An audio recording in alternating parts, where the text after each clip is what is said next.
Yep, here we go. I know. What's going on, guys? We are headed to make the absolute best kind of worst decision. I am headed to pick up one of my top 5 all-time favorite cars, a manual 997 Porsche 911 Turbo. And as per usual, it is the cheapest, roughest, sketchiest example I could possibly find. As for what I know about the car, the seller said the previous owner slid it under a guardrail. Front end damage, insurance paid out, it's on the Carfax. The person I'm buying it from bought it directly from the previous owner, never saw salvage auction or anything like that. He fixed the damage, though the fenders are the wrong color, and he also said the bumpers are kind of rough. He said in his honest opinion, the car either needs to be wrapped or fully resprayed, which was his plan until he went to change the oil and a nice milky substance came out. At which point he stuck it in his garage and said, I'm done. He let the car sit for a year and a half, decided he didn't want to do anything with it, and stuck it on eBay, where yours truly found it. That is the bad with the car. As for the good with the car, it only has 55,000 miles on it, and it is $35,000 cheaper than any other manual 997 Turbo I have seen for sale in the past 6 months. Now, I took all of those things into account, coupled with the fact that it's roll race season in the R8 car, it is track season in the Tesla, I am dead smack in the middle of a 1,000 horsepower C6 ZR1 build, I have very little free cash and even less free time, and like any rational person, decided I should hook up the trailer and head straight to South Carolina. So here we are, just south of Richmond, with another 6 hours to drive. We're gonna grab a hotel tonight, and I will see you at the dude's house first thing tomorrow.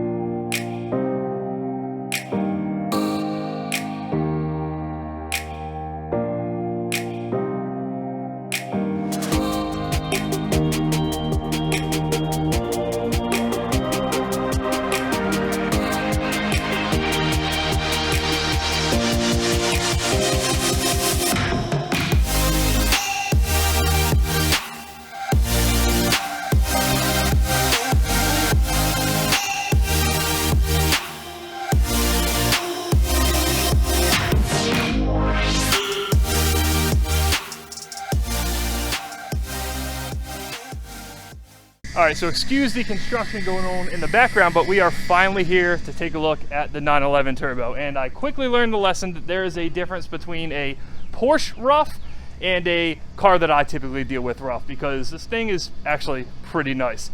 Sure, it's multiple colors.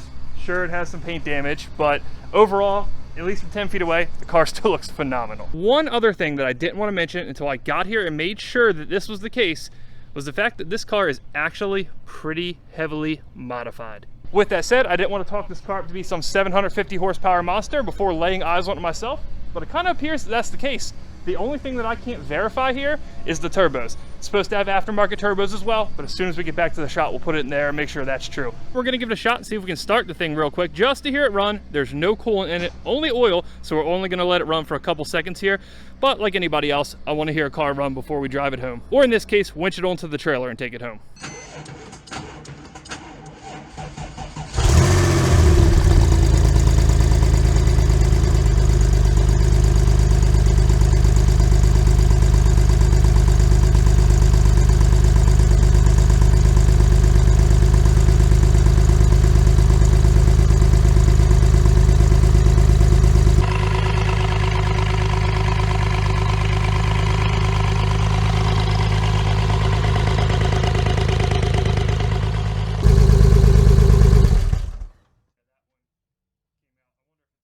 All right, as you saw, it was smoking its ass off. Out of one side particularly, I was buying this car under the assumption that it has a blown head gasket, cracked heads, something like that. Otherwise, the car is honestly kind of what you expect. It's a little rough, again, you know, little things like that. It has all kind of air lights. I don't know if I captured that when I started it, but we will dive into that a little bit more when we get home. But needless to say, I haven't been this excited about a car in a long time, even when I bought my ZR1. I'm sure you guys feel the same way, but when you're dealing with this for so long, when you're buying all kinds of cars and get to drive a lot of cool stuff, there's very few things that actually move the needle for you.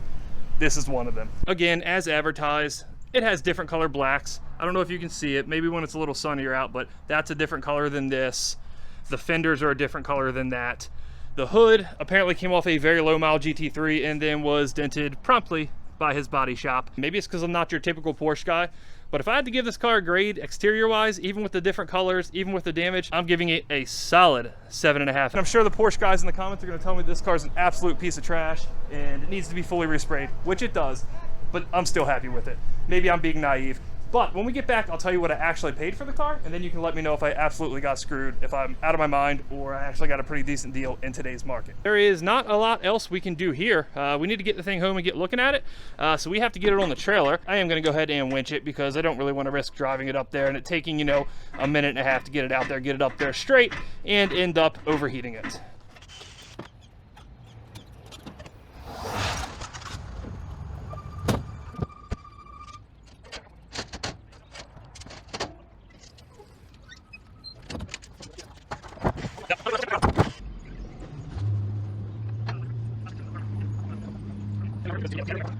All right, it's official. We're Porsche owners. It just so happens I'm starting off with the best Porsche ever made. I know you guys are gonna come for me on that, especially you purists, but it is what it is. I said what I said. We're gonna go to the bank, get this guy paid, and we will be headed home.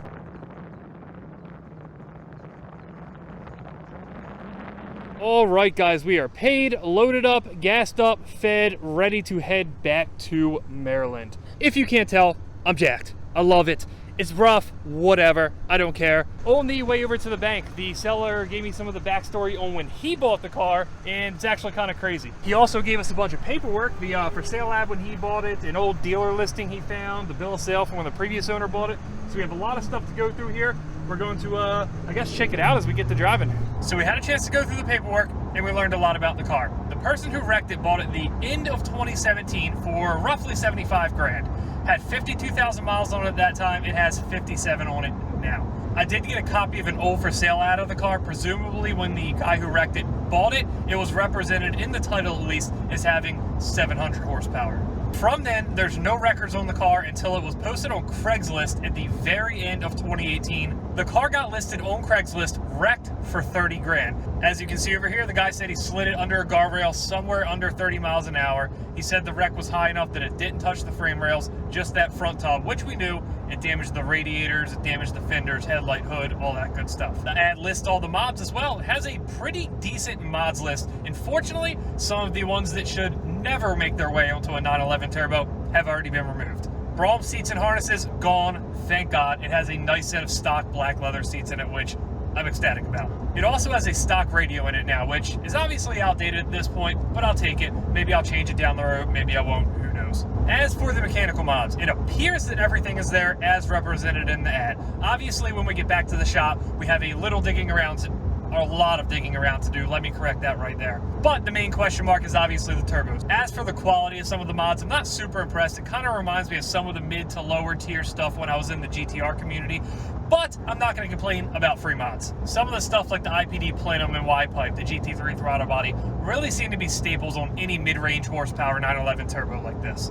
So moving on from the mods, when I got there I noticed the car did only have one key, and I got a sign on the dash that said key number 2. Apparently when this guy listed the car for 30 grand in the condition that it was in, it had such ridiculous demand that my guy just happened to get there first, and while he was there, multiple other people showed up.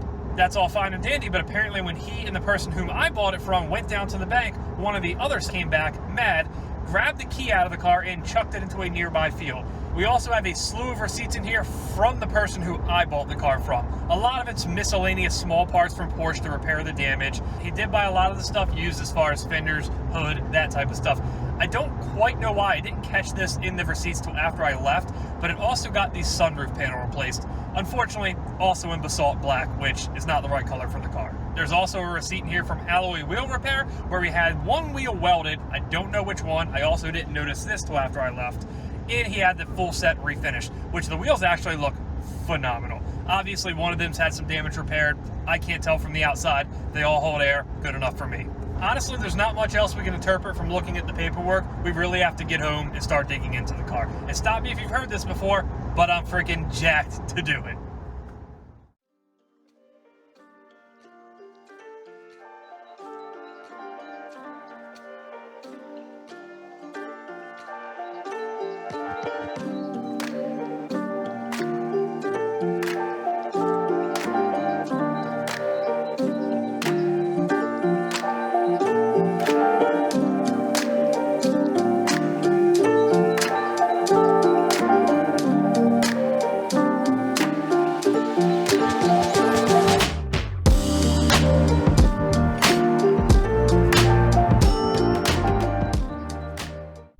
morning, guys. First off, you're gonna have to excuse my voice after TX2K, the R8 road trip, and picking this car up. It turns out South Carolina pollen is the one that finally did me in. But nonetheless, we are almost back to the shop, and while Alex and Austin know about this car, nobody else does. There has been one person in the shop who's been asking me, Lee, when are you buying a Porsche? For, I don't know, at least a year now. Everything I buy, be cooler if it was a Porsche. Hey, what's up? Hey, come out front. I need help unloading something. All right, cool. Hold on, that's not the response I was expecting. What? You've been asking me when I'm buying a Porsche for a year now. Well, is that for the business or is that personal car? Oh, I'm keeping it. Oh my God. Give me the key. He's not even impressed. He thought we were going to part it out. Is it run? It, sort of. What does that mean? Sort of runs. So he's broke? We classify this as broke, right? It's definitely broke. It's a 57,000.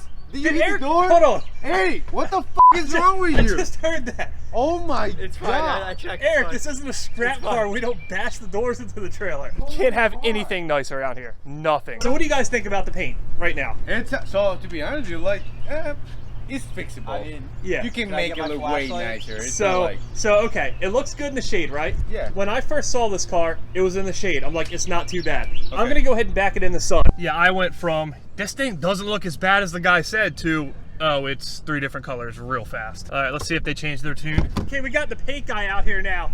Now it's about to get shredded apart. Pollen on it. There's pollen, but you know, that's not necessarily the issue. You know what's funny is when you pulled around, I thought that was a carbon fiber fender. Oh, okay. Well, Because no, the no. way it was different, I was like, oh, he's got like a carbon fiber fender, but No, it's no. just. All right, you guys ready for the color coding here? True Porsche black, Yeah. metallic basalt black, And that's brown. cocoa. Exactly. Exactly. Where'd you say the front was? I didn't notice that until I pulled into a gas station when it was blazing sun out yesterday. It's true. It's brown. So these are all factory Porsche colors. The guy got replacement panels off of a bunch of different cars. You feel like you found the one Porsche owner that's not particular. So he wasn't a Porsche guy. He was a Corvette guy. oh my God. That makes a lot of sense. I'd actually love to have a cocoa one of these. Especially in the sun. It looks great, doesn't it? Yes, it does. Yeah, so this car definitely has stories, but I'm still happy with it. It's perfect. So Fernando's constantly getting on me for not washing my cars. This one, I think, is the first car that I actually like so much that once it's painted, I'm actually gonna have to take good care of it because everything else is just fast but dirty. Fast and dirty, that's the way you like it. Uh-huh. Yes, exactly. Fast and dirty. That should have been the name of the channel, not Scrap Pack Fast and Garage. Dirty. Damn it, that's a missed opportunity. Fast and dirty shirts coming soon.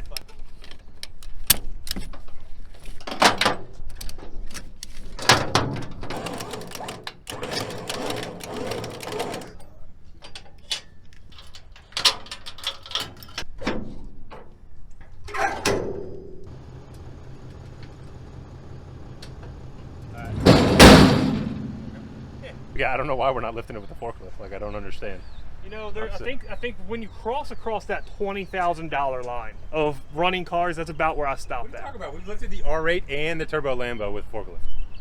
So scrap cars fine. Oh, Scrap cars okay. are fine. Okay, But I won't lift the ZR1. I did lift the Z06. So that's where, you know, Z06 forklift okay. ZR1 little too nice. I don't know.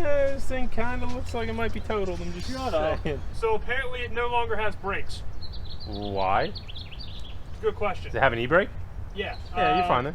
The brake pedal's now going to the floor. Wow. So that's new. Wait, you drove this thing? No, I didn't, but I hit the brakes, you know? Oh, okay. So add it to the list. I mean, I'd let it get a tad bit of speed coming down unless it was close. Yeah, I'll say it actually might be close with the rear end. All right, hold on. Keep coming. You're not close to it right now. All right. Yeah, you'll be fine. Just a little bit.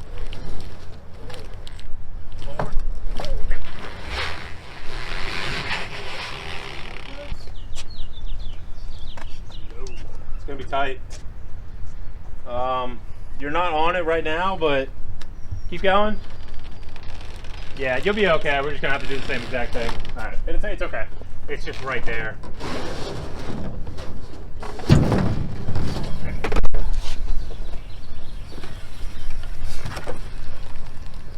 Good. Thank you.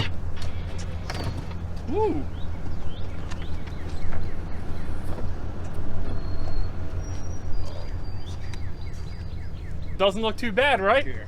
Looks good. Just wait. I just lightly touched this thing and it popped off. So we don't have this Ricey Turbos badge on there anymore. Is it rice if it's European? What's the word for that, Fernando? Ricer. I don't know. I feel like there should be another term. Let me know in the comments. There's got to be something for, you know, a European ricer. So maybe I'm just not hip to it because I'm not a Euro car guy, but there's something, I'm sure. Well, I guess I am a Euro car guy now, aren't I? Yeah, shit. Really? Really, dog? He forgot to put them right there. This is the Porsche turbos. It's not What the are you turbos. talking about? It's the Porsche turbos. No, it's not. Oh, is it not the turbos anymore? No, I don't know what you're talking about, man. Yeah, don't act like that's not making it in the video. No, it just flopped right off. Did it? Yeah, just like lightly brushed it. Alright, well, here, I'll take these off then. I think the orange sticker still kind of applies. In case you guys aren't aware, we use orange stickers to denote damaged parts here at Lacey Parts. Yeah. So I guess it does kind of fit. Like, dumb turbos joke aside, it is broken. So I got an ABS failure light, a PSM failure light, brake fluid low light, but there's only one code. So it's the same code, just PO503, vehicle speed sensor, which I don't think really applies to what's going on in the car right now, but I guess good to know. We'll have to fix it in the future. just telling you this thing's slow. So I have a question for the comment section. I want to know if the people that are really Porsche enthusiasts actually think that these motors sound good, or if it's just like an accepted fact that they're the worst sounding motor ever built and the performance outweighs the awful sound. Well, they didn't really sound that good. Now I've heard a couple, I'm not gonna lie, Absolute trash. I've heard a couple that are straight pipes, no cats, where you just hear turbo sounds, and that sounds phenomenal. The turbo sounds are just covering up the awful sounding motor.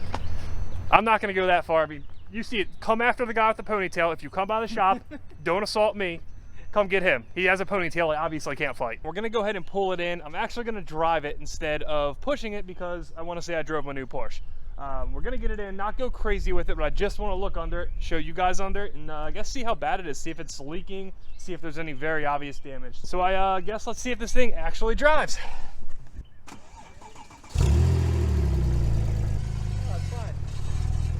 The more I mess around with this thing, the more I think it could be the oil pressure sender, because it's kind of just, it's fluctuating, but not in a way that I would imagine oil pressure actually is. It seems more electronic.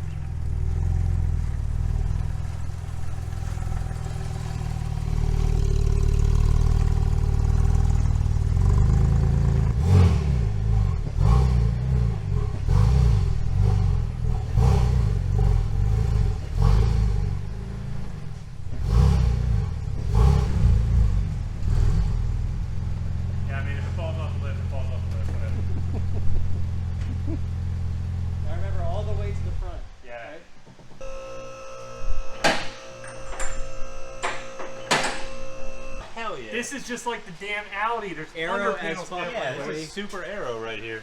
I mean, You know, these nice scrape marks are only increasing. I mean, the fact it's broken, that's a good thing, right? It's literally Yeah, broken that's a good everywhere, thing, but right? I know this front tub wasn't replaced. It was just fixed. So that looks pretty bad. Whatever they have going on here, I don't like it. If you kind of see up in there, it's some kind of weird bracket, shim, whatever you want to call it. It looks like this green stuff here is probably markings from an insurance company, so whoever put it back together, but the actual sheet metal itself doesn't really look too bad. It's obviously dented in there, but again, as long as the frame rails are fine, I don't really care. So all the radiators in the front are new, the condenser's new, all the lines, pretty much everything was new from Porsche, other than the body panels that obviously are 8 different colors. All right, well, I don't know why we're messing around so much in the front. We all know the back's what we need to see.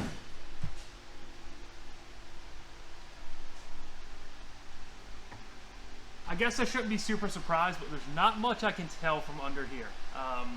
There's not a whole lot going on. There's no obvious leaks except right here.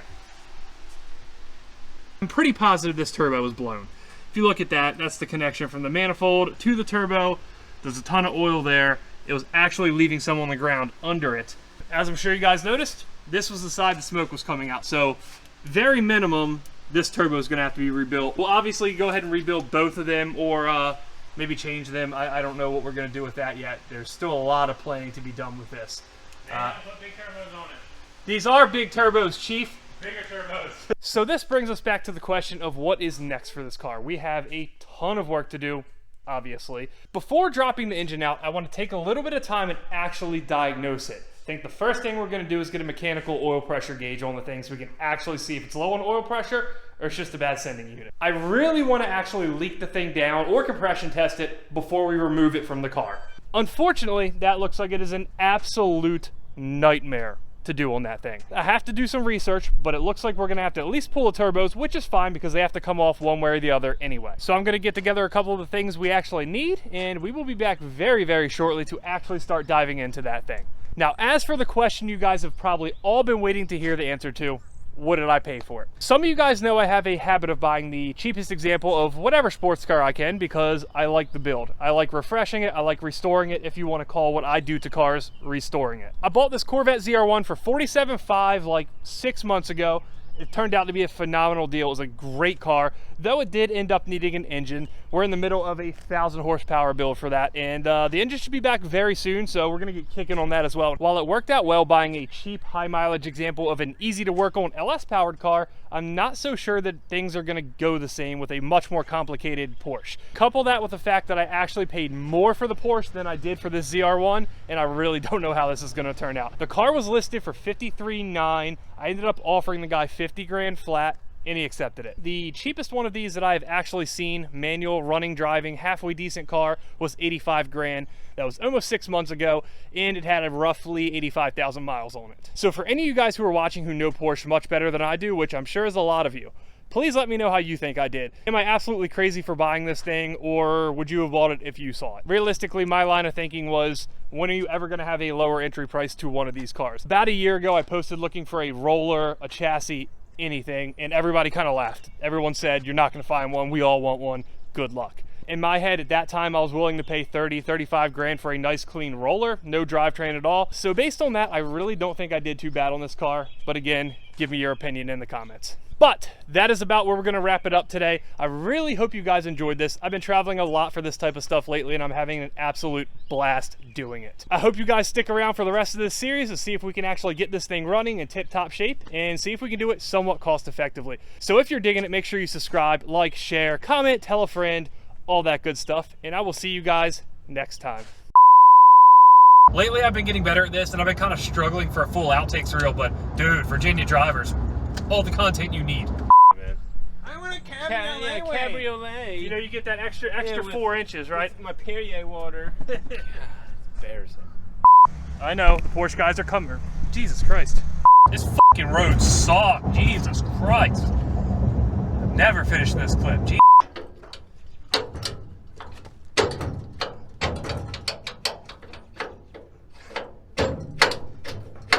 Nicely worked, wasn't it? Yes, that's the oil filter. Wow. Looks simple. Probably full of metal and all kinds of shit, but who knows?